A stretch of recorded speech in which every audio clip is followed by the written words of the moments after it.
The afternoon sun filtered through the kitchen windows as I wiped down the counter, enjoying the quiet before my sister Sarah and her family arrived for Sunday dinner. It had become our routine over the past year. Every other week, they'd drive the 30 minutes from Riverside to my place in Chester Hills, and we'd spend the afternoon catching up while the kids played in the backyard. I heard their car pull into the driveway and smiled, setting out the lemonade I'd made earlier. The front door opened, and I could hear Sarah's cheerful voice calling out, but something felt off. Usually, Tyler, my 9-year-old nephew, would come bounding in first, full of energy and stories about his week. Today, there was only silence, followed by slow, reluctant footsteps. "Hey, Martha!" Sarah appeared in the kitchen doorway, her husband James right behind her. She gave me a quick hug, but I was looking past her, searching for Tyler. He finally appeared, shoulders hunched, dragging his backpack behind him. The change from just 2 weeks ago was striking. His usually bright eyes were downcast, and there were dark circles beneath them that seemed too pronounced for a child his age. "Tyler, honey, come give your aunt a hug," I said, crouching down to his level. He came forward slowly and let me embrace him, but his body was stiff, mechanical. When I pulled back to look at his face, he wouldn't meet my eyes. "You okay, buddy?" I asked gently. He nodded quickly, but said nothing. Sarah laughed it off. "He's just tired. Been a long week at school, you know how it is." She ruffled his hair affectionately, but Tyler flinched slightly at the touch. If Sarah noticed, she didn't show it. During dinner, Tyler barely ate. He pushed his food around his plate, occasionally glancing up at the adults but never fully engaging in the conversation. James and Sarah seemed oblivious, chatting about work and their plans to renovate the bathroom. I tried several times to draw Tyler into the conversation, asking about school, his friends, his favorite subjects. Each time, I got one-word answers or just a shrug. After dinner, while Sarah and James were in the living room, I found Tyler in the spare bedroom where I kept a box of toys for when he visited. But he wasn't playing. He was methodically going through the box, pulling out his favorite action figures, the ones he'd played with for years, the ones he'd guarded jealously from other kids. "Tyler, what are you doing?" I asked from the doorway. He startled, dropping a Batman figure. "Just looking," he mumbled. "Looking for something to play with?" He shook his head. Can I give these to someone?" My heart skipped. "Give them away? But these are your favorites. You love these. I don't need them anymore." His voice was flat, emotionless in a way that sent chills down my spine. I stepped into the room and sat on the floor beside him. "Tyler, talk to me. What's going on?" For a moment, I thought he might open up. His lips parted, and I saw something flicker in his eyes, fear, maybe, or desperation. But then I heard Sarah calling from downstairs, and the moment shattered. Tyler's face closed off, and he stood up quickly. "Nothing. Everything's fine," he said, the words sounding rehearsed, like a script he'd learned by heart. They left shortly after, and I stood on my porch watching their car disappear down the street, a gnawing worry settling in my stomach. Something was very, very wrong with Tyler, and nobody else seemed to see it. That night, I couldn't sleep. I kept replaying the afternoon in my mind, Tyler's hollow eyes, his reluctance to engage, the way he wanted to give away his most prized possessions. As a school counselor myself, though in a different district, I'd seen these signs before. They were red flags I couldn't ignore. The next morning, I called Sarah. She answered on the third ring, sounding rushed. "Hey, Martha, can this wait? I'm heading into work." "It's about Tyler," I said. "Sarah, I'm worried about him." There was a pause. "Worried? Why?" He seemed different yesterday. Withdrawn. And the thing with the toys. "Oh, that!" Sarah laughed, but it sounded forced. "He's just growing up, that's all. Getting more mature. His teacher actually commented on how much calmer he's been lately." Calmer. The word struck me wrong. Tyler had never been a wild child, but he'd always been vibrant, full of life. What Sarah was describing as calmer sounded more like shutdown. "Has anything changed at school?" I pressed. "Any new kids? Any incidents?" "Martha, I know you mean well, but you're reading too much into this. Tyler's fine. He's doing great, actually. His grades are good. His teacher says he's very well behaved. I really have to go now." She hung up before I could respond. I sat there, phone in hand, feeling frustrated and helpless. But I couldn't let it go. 2 days later, I decided to drop by Sarah's house unannounced. I told myself I was just being a concerned aunt. But deep down, I knew I was investigating. Sarah wasn't home yet. She worked late on Wednesdays, but James answered the door, looking surprised. "Martha, we weren't expecting you." "I know. I was just in the neighborhood. Thought I'd stop by and see Tyler." James hesitated, then stepped aside. "He's upstairs in his room. Been up there since he got home from school." I climbed the stairs and knocked softly on Tyler's door. "Tyler, it's Aunt Martha. Can I come in?" There was no answer, but I heard movement. I opened the door slowly. Tyler was sitting at his desk, and I froze when I saw what he was drawing. The paper was covered in dark, violent images. Stick figures surrounded by black scribbles, red marks that could only be blood, faces with X's for eyes. In the center of the page, a small figure cowered in a corner while larger figures loomed over it, hands raised. "Tyler," I breathed, stepping closer. He quickly tried to cover the drawing with his arms, but it was too late. I'd seen it. I knelt beside his chair, my hands trembling.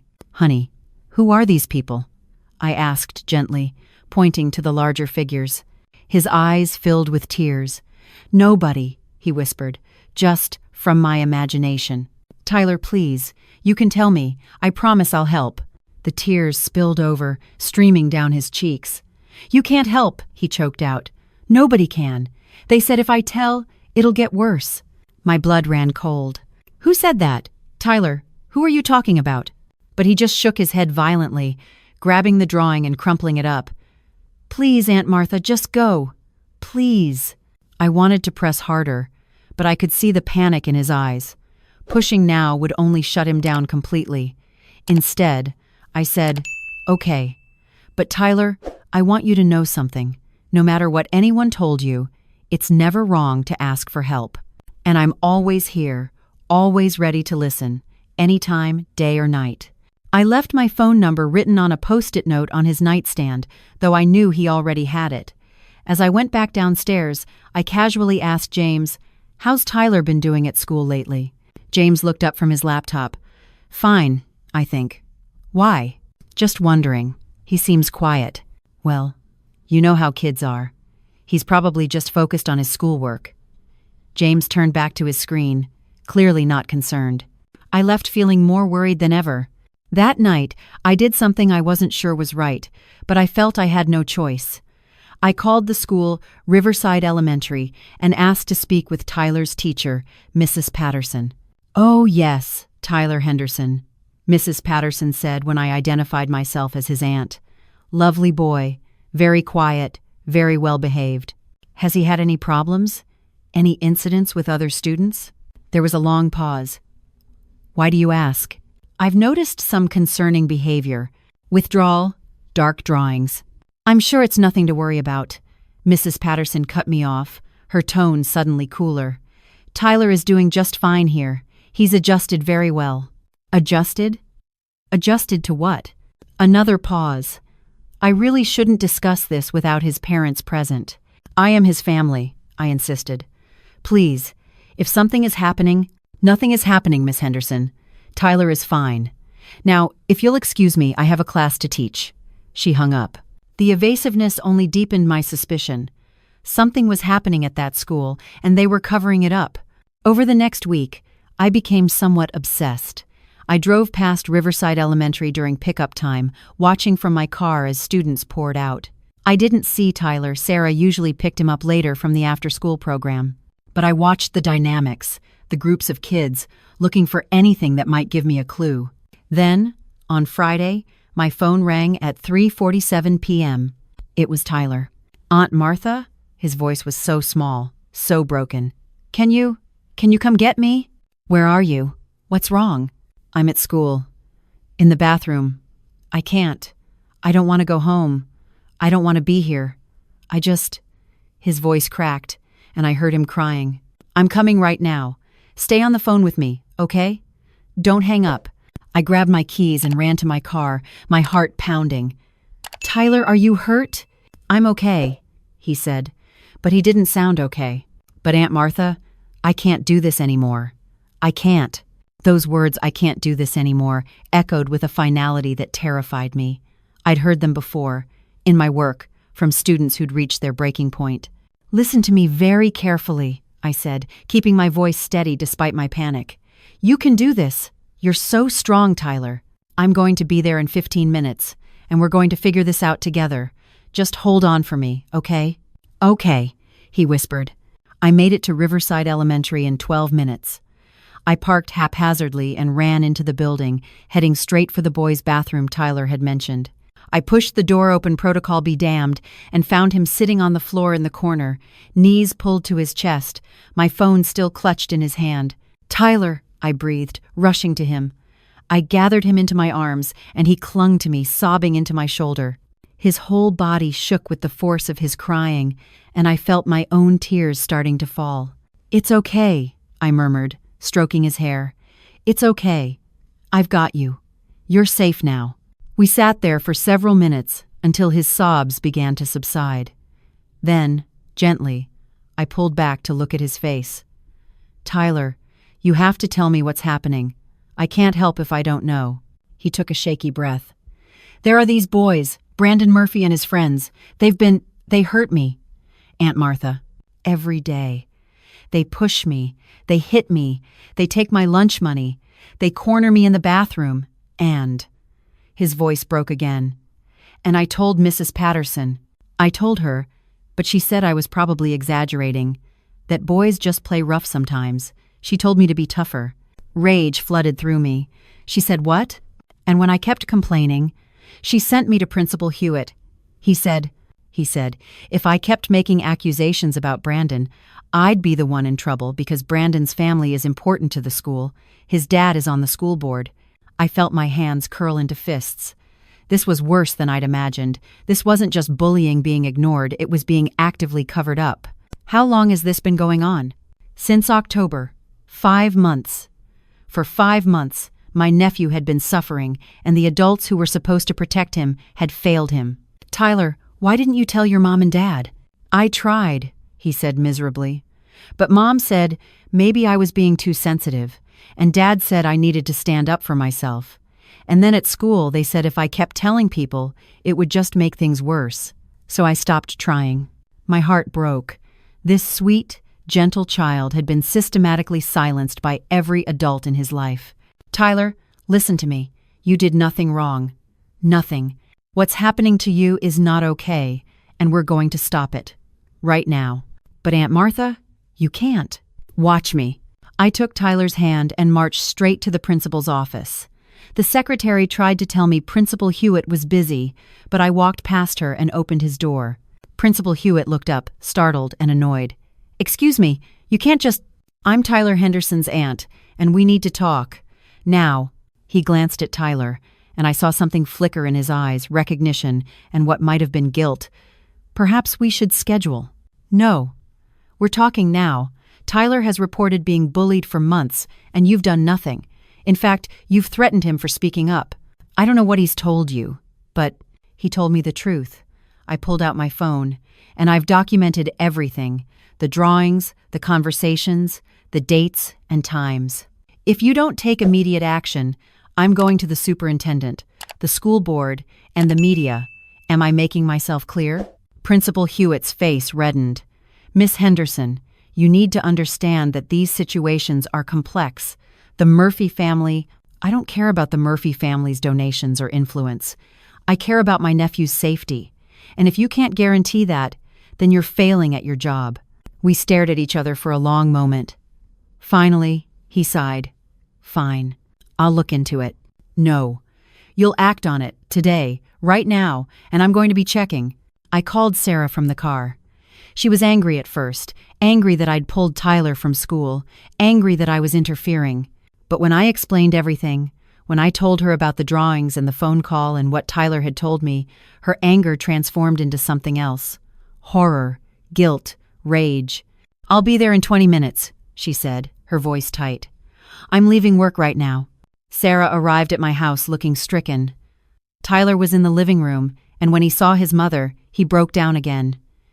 She held him, tears streaming down her own face, apologizing over and over. "I'm so sorry, baby. I'm so sorry I didn't listen. I'm so sorry."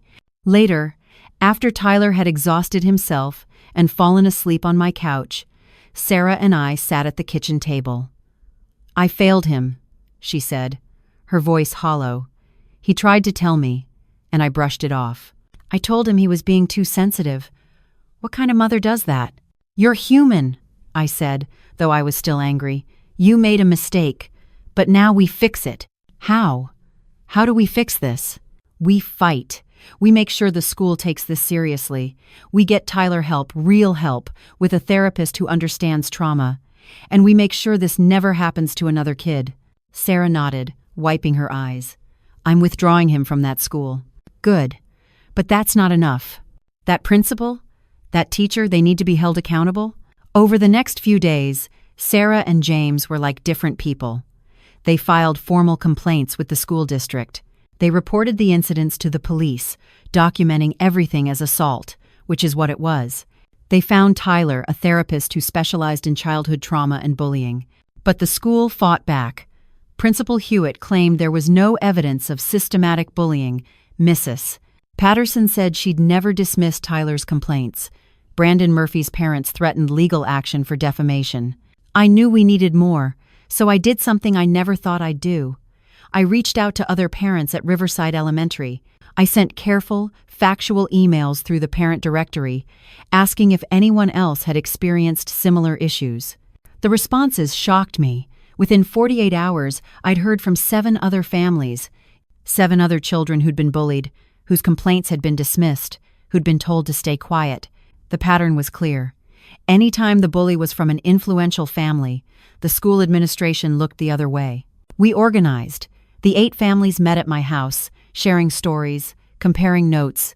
We drafted a formal complaint to the school board, complete with documentation, witness statements, and Tyler's drawings, which a child psychologist had analyzed and confirmed, showed signs of trauma.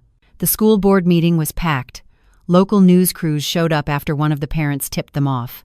One by one, parents stood up and told their stories. I watched the board members' faces change as they realized the scope of what had been happening under their watch. Tyler didn't want to speak, and I didn't push him. He'd been through enough. But Sarah spoke. She stood at that podium, her voice shaking but strong, and told them about her son's suffering, about how she'd failed to listen, but how she was listening now, about how the school had systematically protected bullies over victims. "My son was drawing pictures of his own death," she said, her voice breaking. "He was giving away his possessions because he didn't think he'd need them anymore. And your principal told him to be quiet about it. How many other children are suffering in silence right now because they're afraid to speak up?" The investigation that followed was extensive. Principal Hewitt was placed on administrative leave. Mrs. Patterson was reassigned. The school was required to implement a new anti-bullying protocol with outside oversight. Brandon Murphy and his friends received suspensions, and their parents were required to attend counseling sessions with them. It wasn't enough. It would never be enough to undo the months of torment, but it was something. Tyler's recovery was slow. There were setbacks, nightmares, days when he didn't want to go to his new school even though he knew it was different. But there were victories too. The first time I saw him genuinely smile again, I cried. The first time he played with his action figures without that haunted look in his eyes, I felt a weight lift from my chest. One afternoon, about 3 months after everything had come to light, Tyler and I were sitting on my back porch. He was drawing again, but this time the images were brighter. A superhero saving people. A family holding hands. "Aunt Martha?" he said quietly. "Yeah, buddy? Thank you for believing me. For fighting for me." I pulled him close. "Always, Tyler. Always. I thought I was being a baby," he admitted. "Everyone kept saying I needed to toughen up, so I thought something was wrong with me. There's nothing wrong with you. Not one single thing. And anyone who says you need to toughen up instead of being protected is wrong. It's the adult's job to keep kids safe, not the kid's job to endure being hurt." He nodded, leaning against my shoulder. We sat there in comfortable silence, and I thought about how close we'd come to losing him. How easy it would have been to miss the signs, or to dismiss them like everyone else had. Sarah joined us a few minutes later. carrying lemonade. Her relationship with Tyler was healing too, though I knew she still carried the guilt of not believing him sooner. But she was doing the work. She'd started therapy herself, learning how to listen better, how to recognize when something was truly wrong. "I got an email today," she said, sitting down beside us, from another parent at Riverside. Her daughter finally told her about being bullied. She said seeing us speak up gave her the courage to come forward too. I felt tears prick my eyes. This was why we'd fought so hard, not just for Tyler, but for all the children who were suffering in silence. That night, after Sarah and Tyler had gone home, I sat alone in my kitchen, thinking about everything that had happened. I thought about that first Sunday dinner when I'd noticed something was wrong, about the moment Tyler had called me from that school bathroom, about the drawing I'd found, about the system that had failed him. But mostly I thought about the lesson in all of this, one I'd known professionally but had lived personally. Listen to children. Really listen. When they say something is wrong, believe them. When they show you through their behavior that they're struggling, pay attention. When they reach out, be there. Because sometimes, being there, truly being present and willing to fight, is the difference between a child who drowns in silence and one who learns to breathe again. Tyler still had hard days. The trauma didn't disappear overnight, but he was healing, growing stronger, and he knew, without any doubt, that he was loved, believed, and protected. As I turned off the kitchen lights and headed to bed, I glanced at a drawing Tyler had given me earlier that week. It showed our family, all of us together, smiling, holding hands. At the top, in his careful 9-year-old handwriting, he'd written, "My family who listens." I taped it to my refrigerator, right where I'd see it every morning. A reminder of why we speak up, why we believe, why we fight. Because every child deserves to be heard. Every child deserves to be safe.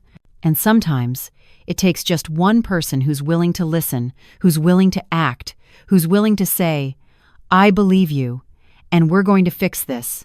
That person can change everything.